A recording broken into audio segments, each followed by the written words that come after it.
G'day folks, today I'm doing something different. I'm chasing some redfin with worms for bait.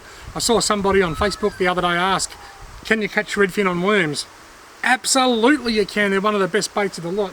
And there's so many different ways you can do it. I usually use a paternoster rig, but today I'm using a simple bubble float rig. Look at this, a red and white bubble float and a bunch of worms down the bottom and a couple of split shot.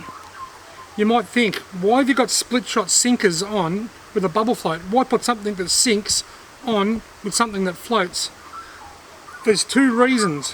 One reason is just to take a little bit of buoyancy out of the float. It just helps pull it under a little bit so that when the fish pulls it, it's not as floating, as flotational, I don't know, not as buoyant, we'll say not as buoyant. But the main reason is just to help these worms sink. In a little bit of current, without those split shots, if that bubble float is floating downstream, the worms will float behind it and they'll only sit a little bit under the surface of the water because the weight of the hook alone isn't enough to pull them down unless the water is dead calm.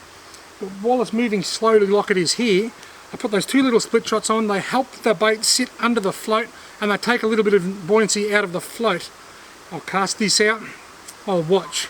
Sometimes I'll see rings form around the float. I know there's something sniffing it. Sometimes the float will bounce up and down. That's just like having a little nibble. Sometimes the float will just go under and disappear. And that's the equivalent of one of those really good bites that you get when you're bait fishing. And it just pulls over and hooks up instantly. They're the best ones. Float fishing is the greatest fun of all sorts of fishing. I just love it and I don't do enough of it. Alright, here we go, he goes me float, he goes me float. It's gone under, it's gone under. Got him. Oh no. Oh, I got off.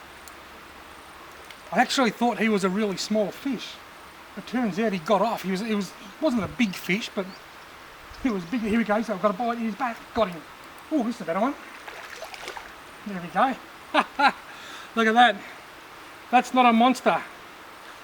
That's a redfin of around, I don't know, 20 centimetres, maybe 23 or 24 centimetres. He's not a big fish, but he's a lot of fun. Any fish is fun when you're fishing with bubble floats, folks. I'll give you the tip. He's just taken that worm and said, beautiful.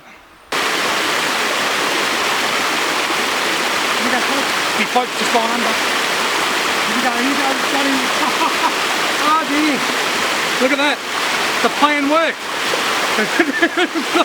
That's not what you'd call a monster. That's a start. That is a start. Look at that redfin. He's tiny. Next year, he'll be a foot long. And I'm going to use the same worms, and haters are going to hate because I threw that redfin back. But I tell you what, there's nothing in this creek other than redfin. There's no trout, there's no yellow belly, there's no Murray cod, there's no Macquarie perch, and there's no trout cod. I tell you what folks, this is exciting. Even though the fish are small, this is great fun. To give you an idea of how exciting this is, my cameraman, which is my wife, is spending more time watching the float, waiting for it to go under than she is looking at the camera.